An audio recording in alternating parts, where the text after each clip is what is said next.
design ini kita akan membahas dua hal penting. Yang pertama yaitu apa itu turnover karyawan, dan yang kedua yaitu bagaimana perusahaan bisa berlaku adil saat memberikan disiplin atau memberikan keputusan yang sulit.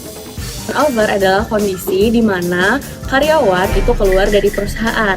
Nah, turnover terbagi menjadi dua. Yang pertama yaitu voluntary turnover, di mana keputusan itu dibuat oleh karyawan itu sendiri, seperti resign atau mendapatkan kesempatan yang lebih baik. Nah, yang kedua ada involuntary turnover, di mana perusahaan yang memutuskan apakah karyawan keluar dari perusahaan. Involuntary turnover itu contohnya adalah pelanggaran atau pengurangan pegawai seperti efisiensi. Keduanya punya dampak penting bagi perusahaan, mulai dari waktu pelatihan, biaya pelatihan, maupun turunnya produktivitas. Pada kasus tertentu, terutama jika pemecatan dilakukan tidak adil, maka perusahaan harus menghadapi resiko hukum. Ada 3 jenis keadilan yang biasanya dilihat karyawan. Yang pertama adalah outcome fairness, yaitu apakah hukuman dan keputusan yang diberikan oleh perusahaan itu sudah sesuai dan konsisten. Misalnya, pelanggaran yang sama harus mendapatkan konsekuensi yang sama. Yang kedua adalah procedural justice, yaitu apakah proses pengambilan keputusan itu dilakukan dengan benar. Ini berarti prosesnya itu bebas bias, pakai data yang akurat, dan juga memberikan kesempatan bagi karyawan untuk menjelaskan atau mengajukan keberatan. Yang ketiga adalah interactional justice, yaitu bagaimana keputusan itu disampaikan. Dengan memahami dua hal ini, yaitu jenis turnover dan pentingnya keadilan dalam proses disiplin, perusahaan dapat mengelola hubungan kerja yang lebih baik, menjaga kepercayaan karyawan, dan mempertahankan orang yang terbaik di dalam organisasi. Disiplin karyawan adalah bagian penting dalam menjaga suasana kerja yang adil dan produktif. Namun, bagaimana cara melakukannya secara adil dan sesuai dengan hukum? Bahasan yang pertama, persyaratan hukum untuk disiplin karyawan. Setiap organisasi harus memahami hukum yang berlaku dalam menangani disiplin karyawan. Hukum memberikan kebebasan dalam hal perekrutan dan pemecatan, tetapi ada beberapa batasan yang harus diikuti. Pemecatan yang tidak sah bisa terjadi jika tindakan tersebut melanggar perjanjian tersirat atau kebijakan perusahaan. Pembahasan yang kedua yaitu keadilan prosedural dalam disiplin. Prosedur disiplin yang konsisten membuat manajer harus mendokumentasikan alasan tindakan disiplin dan menghindari membuat janji yang bisa dianggap sebagai kontak kerja. Bagaimana cara organisasi bisa mendisiplinkan karyawannya secara adil? Salah satu metode yang sering digunakan adalah disiplin progresif. Disiplin progresif dimulai dengan peringatan lisan, kemudian peringatan tertulis, penangguhan sementara, dan akhirnya pemecatan jika pelanggaran berulang. Hal ini memberi kesempatan kepada karyawan untuk memperbaiki perilakunya sebelum konsekuensi yang lebih serius diambil. Pembahasan yang terakhir yaitu prinsip Hochstuft juga menjadi panduan dalam disiplin yang adil. Disiplin harus memberikan peringatan yang jelas dan langsung diikuti dengan konsekuensi yang konsisten dan objektif. Jika aturan dilanggar, konsekuensinya harus segera diterapkan tanpa ada perlakuan khusus agar semua karyawan merasa diperlakukan secara adil. Melalui proses disiplin yang adil, konsisten, dan sesuai dengan hukum, organisasi dapat menciptakan lingkungan kerja yang lebih produktif dan harmonis. Baik, selanjutnya saya akan membahas mengenai job dissatisfaction. Job dissatisfaction merupakan keadaan di mana seorang karyawan mulai merasa tidak betah atau nyaman dengan perusahaan atau cara kerja perusahaan tempat dia bekerja sekarang ini. Nah, job dissatisfaction memiliki ciri umum, 4 ciri umum nih. Ciri pertama ialah exit. Exit merupakan ciri yang paling umum yang dilakukan oleh karyawan yang mana ia ingin resign ke perusahaan, di mana ia langsung mengajukan resign ke atasan atau ke pemiliknya. Yang kedua adalah voice, di mana pada ciri voice ini, karyawan cenderung akan menceritakan informasi tentang resignnya ia kepada rekan kerjanya, sehingga informasi ini akan ditelusuri oleh pemilik perusahaan, yang sebagai tanda bahwa ia akan resign dalam waktu dekat ini. Yang ketiga adalah loyalty. Loyalty merupakan ciri khas yang paling jarang nih terjadi, di mana dalam keadaan ini, karyawan tetap bekerja secara loyal kepada perusahaan. Namun yang membedakan ialah karyawan tersebut tidak lagi bekerja secara maksimal. Keadaan ini juga seperti menandakan bahwa si karyawan tidak ingin langsung resign dari perusahaan, melainkan ia berharap perusahaan yang dapat mengeluarkan ia langsung. Apa yang bisa dilakukan? Yang pertama adalah job design. Job design ini sangat penting dilakukan. Dengan adanya strategi job design oleh perusahaan, maka akan dibentuk sebuah struktur pekerjaan yang dirancang guna menunjukkan bahwa perusahaan yang kita bentuk merupakan perusahaan yang memiliki jenjang karir. Kedua adalah supervisi yang positif. Supervisi yang positif di sini ialah bagaimana seorang karyawan memiliki hubungan yang dekat dengan atasannya. Yang ketiga adalah kompensasi dan benefit. Ini lebih kepada strategi perusahaan membuat kebijakan yang fleksibel terhadap kepentingan pekerjaan perusahaan atau karyawan dan juga kepentingan pribadi karyawan, sehingga adanya keseimbangan hidup dan juga kerja nih. Yang keempat ialah lingkungan kerja yang sehat. Lingkungan kerja yang sehat maka akan menimbulkan rasa positif, vibes positif yang akan membentuk daya saing yang positif yang menghasilkan kebetahan dan juga ketenangan dalam bekerja oleh seorang karyawan. Yang kelima adalah dukungan sosial dari rekan kerja. Dengan dilakukan semua strategi ini, tidak menutup kemungkinan bahwa perusahaan akan mengalami penurunan turnover. Hal tersebut dilakukan agar perusahaan dapat tetap mempertahankan kinerjanya dan juga mempertahankan talenta-talenta terbaik di dalam perusahaannya.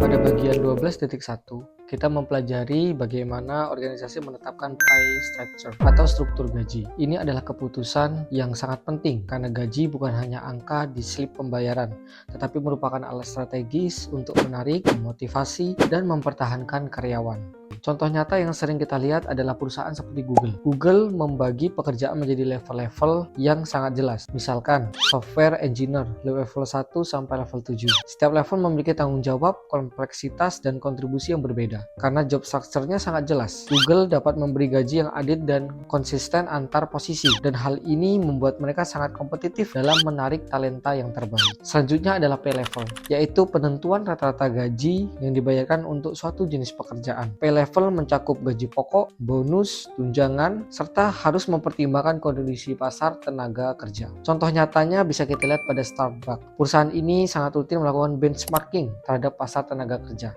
Mereka melihat beberapa gaji barista di perusahaan pesaing, bagaimana standar pasar, dan bagaimana daya beli lokal. Hasilnya, Starbucks mampu menawarkan pay level yang kompetitif sehingga dapat menurunkan turnover pada industri F&B, dikenal memiliki tingkat turnover yang tinggi. Ketika job structure dan level job digabungkan, terbentuklah pay structure, yaitu kebijakan gaji perusahaan yang mencakup pay grades, rentan gaji, dan diferensial gaji. Pay structure ini memastikan perusahaan mampu menjaga keadilan internal dan tetap mampu bersaing di pasar tenaga kerja, sekaligus mengontrol biaya tenaga kerja. Mungkin bisa kita lihat contoh lainnya adalah datang dari Telkom Indonesia. Telkom menggunakan sistem pay grade untuk mengelompokkan jabatan berdasarkan nilai pekerjaan. Misalnya, seorang analis masuk ke grade tertentu, sementara seorang manajer masuk ke grade yang lebih tinggi. Dengan struktur gaji yang jelas, Telkom mampu menjaga keadilan internal dan mengurangi konflik tentang perbedaan gaji. Hal yang sangat krusial di organisasi besar dengan ribuan karyawan. Karena itulah tujuan utama dari penetapan struktur adalah untuk menjaga keadilan internal, memastikan daya saing eksternal, menarik talenta terbaik, dan mempertahankan karyawan yang sudah ada. Semua sambil tetap menjaga biaya tenaga kerja agar tidak berlebihan. Sehingga secara sederhana, bagian ini menekankan bahwa keputusan tentang job structure dan pay level adalah fondasi utama untuk membangun sistem penggajian yang adil, transparan, dan efektif bagi organisasi. Selanjutnya yaitu legal requirements for pay. Persyaratan hukum untuk pembayaran. Di sini saya akan membahas 6 poin utama yang menjamin keadilan dan kepatutan dalam penggajian di dunia kerja. Yang pertama yaitu ada equal employment opportunity atau kesempatan kerja yang setara. Perusahaan tidak boleh membedakan gaji karena hal-hal personal seperti jenis kelamin, What is your gender? My gender.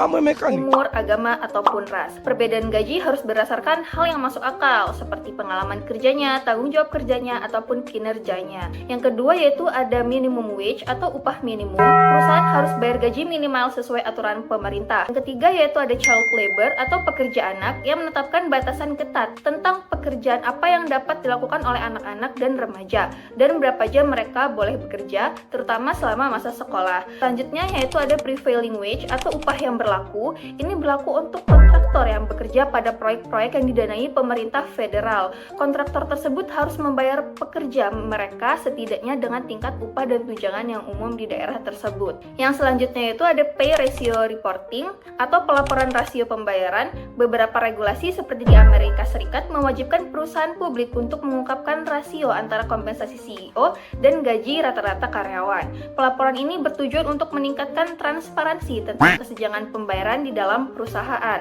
Selanjutnya ada economic influence on pay atau gimana ekonomi dan kondisi pasar mempengaruhi gaji. Nah, ada 4 faktor pasar utama yang harus diperhatikan oleh perusahaan. Nah, yang pertama yaitu adanya product markets atau pasar produk, di mana perusahaan harus lihat kondisi pasar produk. Selanjutnya yaitu ada labor markets atau di sini adalah tempat perusahaan berebut karyawan. Kalau kompetitor nawarin gaji lebih tinggi, perusahaan mau tidak mau harus mengikuti biar bisa menarik dan mempertahankan pekerja. Yang selanjutnya ada pay level decision atau memutuskan berapa gaji yang harus dibayar. Di sini terdapat 3 strategi utama. Yang pertama, membayar di atas rata-rata pasar untuk menarik talenta terbaik dan mengurangi turnover. Yang kedua, membayar sesuai rata-rata pasar untuk menyeimbangkan biaya dan kemampuan rekrutmen. Yang ketiga, adanya pembayaran di bawah rata-rata pasar. Hal ini sering terjadi karena keterbatasan biaya dan mengandalkan tunjangan lain untuk menarik karyawan. Selanjutnya ada gathering market pay information atau mengumpulkan informasi tentang gaji pasar. Terdapat 3 sumber utama. Yang pertama yaitu bisa melalui survei pemerintah, data konsultan, ataupun data crowdsourced. Nah, HR harus memastikan data survei yang relevan dengan industri, lokasi, dan jenis pekerja mereka untuk membuat keputusan pembayaran yang tepat.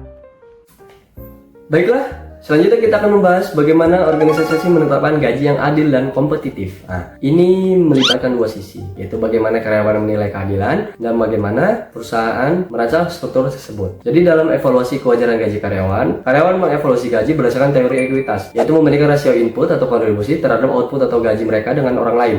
Ada 3 jenis keadilan yang dipertimbangkan. Yang pertama, keadilan internal, yaitu perbandingan dengan rekan kerja di perusahaan untuk pekerjaan yang berbeda. Yang kedua, keadilan eksternal, yaitu perbandingan dengan gaji di luar perusahaan untuk pekerjaan yang serupa. Nah, jadi ini merupakan penentu daya saing yang utama. Mengapa? Karena jika gaji di bawah pasar, tentunya memiliki risiko berupa turnover dan kesulitan rekrutmen. Kemudian yang ketiga yaitu keadilan individual, yaitu perbandingan dengan rekan kerja yang melakukan pekerjaan yang sama. Perbedaan gaji di sini harus dibenarkan oleh kinerja atau senioritas yang objektif. Nah, jadi struktur gaji harus berhasil memuaskan ketiga perbandingan ini untuk menjaga motivasi dan retensi karyawan. Nah, baik, selanjutnya itu proses merancang struktur gaji organisasi. Nah, untuk mencapai keadilan tersebut, organisasi mengikuti proses 3 langkah. Yang pertama, evaluasi pekerjaan. Langkah internal ini menentukan nilai relatif pekerjaan. Kita menilai setiap pekerjaan berdasarkan faktor yang dikompensasi, seperti skill dan tanggung jawab, untuk menciptakan hierarki pekerjaan yang adil. Yang kedua yaitu penentuan tingkat pasar. Yaitu langkah eksternal, kita menggunakan survei gaji untuk mengetahui berapa gaji yang dibayarkan pesaing. Nah, kemudian yang ketiga yaitu perbandingan kelas dan rentang gaji. Nah, jadi akhirnya pekerjaan serupa itu dapat dikelompokkan ke dalam kelas gaji yang terdiri dari minimum, di tengah, dan maksimum. Dengan proses ini, perusahaan dapat menciptakan struktur gaji yang tidak hanya kompetitif di pasar, tetapi juga dirasakan adil oleh seluruh karyawannya. Alternatif dari sistem gaji berbasis jabatan. Struktur gaji tradisional biasanya didasarkan pada jabatan. Namun, cara ini memiliki banyak kelemahan dan kurang sesuai dengan perusahaan modern. Mengapa sistem gaji berbasis jabatan memiliki kelemahan? Struktur gaji berbasis jabatan sering menyebabkan kurang fleksibel. Karyawan akan berkata, itu bukan job desk saya, sehingga dapat menghambat inovasi, kualitas, dan layanan pelanggan. Terlalu fokus pada jabatan. Struktur jabatan yang menekankan bahwa gaji hanya akan naik ketika jabatan naik bisa bertentangan dengan upaya pemberdayaan karyawan. Karyawan yang diberi tanggung jawab lebih namun jabatan tidak berubah bisa merasa tidak dihargai. Karena itu muncullah 2 alternatif penting. Delayering, mengurangi level jabatan, skill-based pay system, gaji berbasis keterampilan. Mari kita bahas dengan sederhana. Delayering adalah pengurangan jumlah level dalam struktur jabatan organisasi. Dengan menggabungkan lebih banyak peran ke dalam satu level, organisasi menjadi lebih ramping. Manajer lebih leluasa mengatur peran dan memberikan kenaikan gaji tanpa harus bergantung pada promosi jabatan. Sistem ini lebih dikenal sebagai broad bands. Alternatif kedua adalah skill-based pay. yaitu struktur gaji yang menetapkan bayaran berdasarkan tingkat keterampilan atau pengetahuan karyawan dan apa yang mampu mereka lakukan. Pay structure dan actual pay. Bagaimana memastikan bahwa gaji benar-benar sesuai dengan struktur gaji? Cara umum untuk melakukan hal ini adalah dengan mengukur komparasio, yaitu rasio antara rata-rata gaji dengan titik tengah rentang gaji. Komparasio digunakan untuk memastikan gaji yang dibayarkan sesuai dengan kebijakan gaji organisasi. Jika hasilnya 1, maka ideal. Jika lebih dari 1, gaji terlalu tinggi, dan kurang dari 1, gaji terlalu rendah. Akhirnya, dengan memahami alternatif sistem gaji dan menggunakan komparasio secara tepat, organisasi dapat memastikan bahwa struktur gaji tetap adil, kompetitif, dan selaras dengan tujuan perusahaan. Baiklah, kita akan membahas masalah saat ini terkait struktur gaji. Kebijakan perusahaan tentang struktur gaji dapat mempengaruhi cara karyawan dan publik memandang perusahaan. Jika struktur gaji tidak dikelola dengan baik, hal ini dapat berdampak negatif pada reputasi perusahaan, kemampuan menarik, dan juga mempertahankan karyawan serta motivasi kerja. Nah, isu-isu yang sering muncul biasanya berkaitan dengan yang pertama, bagaimana perusahaan membayar karyawan yang sedang bertugas militer. Undang-Undang Hak Kerja dan Kerja Kembali Angkatan Bersenjata di Amerika Serikat mewajibkan perusahaan memberikan kembali pekerjaan kepada karyawan setelah mereka selesai menjalankan tugas militer. Namun, ketika mereka bertugas, ada perbedaan antara gaji militer dan juga gaji sipil. Nah, permasalahan yang sering muncul, gaji di militer seringkali lebih rendah dari gaji karyawan sipil. Praktik di beberapa perusahaan, ada perusahaan yang menutup selisih antara gaji militer dan gaji sipil agar karyawan tetap mendapat penghasilan yang mendekati gaji normal. Misalnya Starbucks memberikan tambahan gaji hingga 80 jam per tahun untuk karyawan yang harus menjalankan tugas di dinas militer di Garda Nasional. Isu kedua yaitu mengenai pembayaran gaji untuk eksekutif atau pimpinan puncak pada perusahaan. Gaji eksekutif sering menjadi sorotan publik karena jumlahnya sangat besar dibanding gaji karyawan biasa. Isu yang sering muncul yaitu gaji CEO dan eksekutif lain di perusahaan-perusahaan besar di Amerika Serikat meningkat jauh lebih cepat daripada gaji karyawan rata-rata. Struktur kompensasi eksekutif biasanya terdiri dari beberapa komponen seperti gaji pokok, bonus, serta saham ataupun opsi saham. Kompensasi CEO rata-rata sekitar $21 juta per tahun di Amerika Serikat. Komposisinya terdiri dari biasanya 12% gaji pokok, 22% bonus, dan juga 66% saham ataupun opsi saham. Perusahaan harus menyeimbangkan keadilan, kemampuan finansial, dan juga persepsi publik agar sistem penggajiannya tetap sehat dan bisa diterima.